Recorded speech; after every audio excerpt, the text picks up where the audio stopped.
ఈ సెషన్లో జావా స్క్రిప్ట్లో వేరియబుల్స్ ఎలా ఉంటాయి అనేది చూస్తాం. ఇక్కడ వేరియబుల్ అంటే ఒక నేమ్డ్ ఎలిమెంట్ అన్నమాట. అంటే ఒక పేరుతోటి ఉంటుంది ఒక ఎలిమెంటు. మరి దాంట్లో మనం ఏం చేయొచ్చు, వాల్యూస్ని స్టోర్ చేయొచ్చు, లేదంటే ఇన్ఫర్మేషన్ని స్టోర్ చేయొచ్చు, లేదంటే డేటాని స్టోర్ చేయొచ్చు. సో డేటాని స్టోర్ చేసుకునేదానికి ఉపయోగపడే ఒక సింబల్నే మనం వేరియబుల్ అంటాం అన్నమాట. మరి ఆ వేరియబుల్స్కి మనం పేరు పెట్టేటప్పుడు కంపల్సరీగా అది ఒక లెటర్ అయి ఉండాలి, లెటర్ తోటే స్టార్ట్ అయి ఉండాలి. అంటే ఆల్ఫాబెట్స్ తోటి స్టార్ట్ అయి ఉండాలి, లేదంటే ఆల్ఫాబెట్స్ తోటి కానీ లేదంటే అండర్ స్కోర్ తోటి కూడా స్టార్ట్ కావచ్చు. Okay, like for example X అనే వేరియబుల్ ఉంది, అండర్ స్కోర్ ఎక్స్ అని కూడా ఇవ్వచ్చు అనమాట. ఓకే, అంతేకాని 9x అని ఇవ్వకూడదు. అంటే నంబర్ తోటి కానీ వేరే వాటితోటి వేరే స్పెషల్ క్యారెక్టర్స్ తోటి స్టార్ట్ కాకూడదు. Remaining characters can be letters, numbers or underscores characters. మిగతా క్యారెక్టర్లు అంటే ఫస్ట్ క్యారెక్టర్ మాత్రం like X underscore ABC 9 ఇలా ఇవ్వచ్చు. తర్వాత ఫస్ట్ క్యారెక్టర్ మాత్రం కంపల్సరీగా ఆల్ఫాబెట్ అయి ఉండాలి, లేదంటే అండర్ స్కోర్ అయి ఉండాలి. అండ్ వేరియబుల్ నేమ్స్ మధ్యలో స్పేసెస్ ఉండకూడదు. For example ABC space XYZ ఇలా ఉండకూడదు, రెండు కలిపే ఉండాలి ఒకే వేరియబుల్ అనుకున్నప్పుడు. మధ్యలో స్పేస్ అనేది ఇవ్వకూడదు. And names are case sensitive అని ప్రీవియస్గానే చెప్పుకున్నాం. ఏబిసి స్మాల్లో ఇస్తే ఒకటి, క్యాపిటల్లో ఇస్తే ఒకటిగా అర్థం చేసుకుంటుంది. మరి ఇక్కడ variables, types of variables numeric variables అంటే నెంబర్లు స్టోర్ చేసుకునేటివి, ఇట్లా మైనస్ ఆర్ ప్లస్ వాల్యూస్ ఏవైనా ఉంటాయన్నమాట. Negative positive values with fractions తోటి స్టోర్ చేయొచ్చు, అదే న్యూమరిక్ వేరియబుల్. డబుల్ కొటేషన్స్లో కలెక్షన్ ఆఫ్ క్యారెక్టర్స్ ఉంటే దాన్ని స్ట్రింగ్ వేరియబుల్ అంటాం. మూడోది వచ్చి true or false values store చేసుకునే వేరియబుల్ని బూలియన్ వేరియబుల్ అంటాం. ఏ వాల్యూ లేని వేరియబుల్ని నల్ వేరియబుల్ అంటాం, ఏ వాల్యూ స్టోర్ చేయని దాన్ని. ఓకే, మరి మీరు వేరియబుల్ని డిక్లేర్ చేయాలి అంటే వేర్ అనే కమాండ్ తోటి డిక్లేర్ చేస్తారు. లైక్ ఇక్కడ చూడండి, వేర్ ఇది వేరియబుల్ నేమ్ మంత్ అని ఇచ్చాం. ఓకే, అట్లా వేరియబుల్ని ఇక్కడ డిక్లేర్ చేసాం.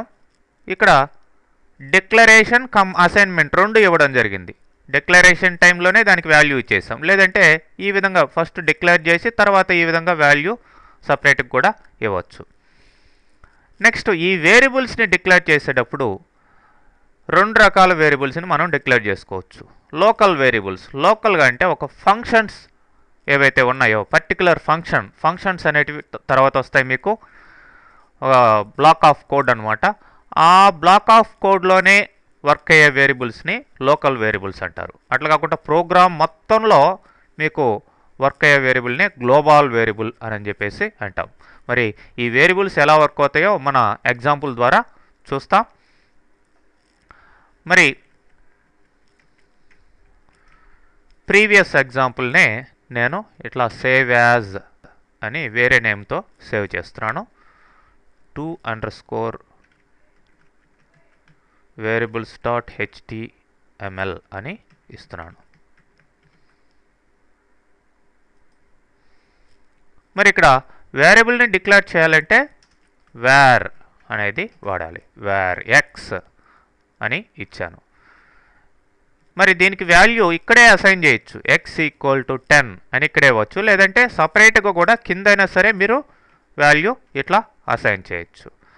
ఓకే, ఎనీవే అది న్యూమరిక్ వేరియబుల్. మరి స్ట్రింగ్ వేరియబుల్ ఇలా ఉంటుంది, var name for example Edusoft అని ఇచ్చాను. ఇది string variable, collection of characters కలిగి ఉంటుంది.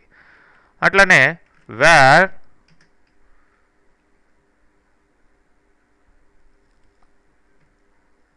OPT some option equal to true అని ఇచ్చాను.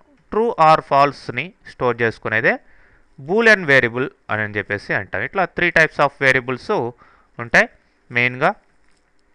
సో మరి వీటిని డాక్యుమెంట్ రైట్ ద్వారా ఇలా ప్రింట్ చేస్తున్నాం. ఎక్స్ ఈక్వల్ టు తర్వాత కొటేషన్ల తర్వాత మనం ఈ యొక్క వేరియబుల్ని ఇక్కడ ఇవ్వాలి అంటే ప్లస్ అని ఇట్లా ఈ యొక్క స్ట్రింగ్కి కంటిన్యూషన్ చేయొచ్చు అనమాట ఈ మెసేజ్కి.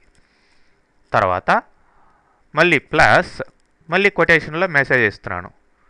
నేమ్ ఈక్వల్ టు అని ఇచ్చి వేరియబుల్ నేమ్ ప్లస్ నేమ్ అని ఇచ్చాను. ప్లస్ ఆప్షన్ ఈక్వల్ టు అని ఇచ్చి అంటే స్ట్రింగు ప్లస్ వేరియబుల్ని అక్కడే అటాచ్ చేస్తున్నాం. జావా లైక్ సింటాక్స్ అనమాట. సో ఇప్పుడు దీన్ని సేవ్ చేశాను. మనం ఇక్కడ ఎగ్జిక్యూట్ చేద్దాం. సో ఇక్కడ మార్చాలి. బ్రౌజ్లో వేరియబుల్స్ అనే దీన్ని తీసుకోవాలి. చూడండి, X equal to 10, name equal to Edusoft, option equal to true. ఇట్లా 3 వేరియబుల్స్కి వాల్యూస్ అసైన్ చేసాం.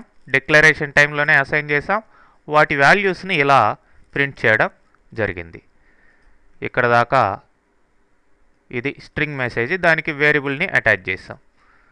మీరు ఇంకా కూడా ఎక్స్ వాల్యూ ఈక్వల్ టు ఇట్లా దేనైనా సరే స్ట్రింగ్ని ఇట్లా పెట్టుకొని మీరు ఆ వేరియబుల్స్ని అక్కడే ప్లస్ అని ఇచ్చి కొటేషన్ల తర్వాత ఆ వేరియబుల్ని ఇస్తే అది అక్కడ ప్రింట్ కావడం జరుగుతుంది.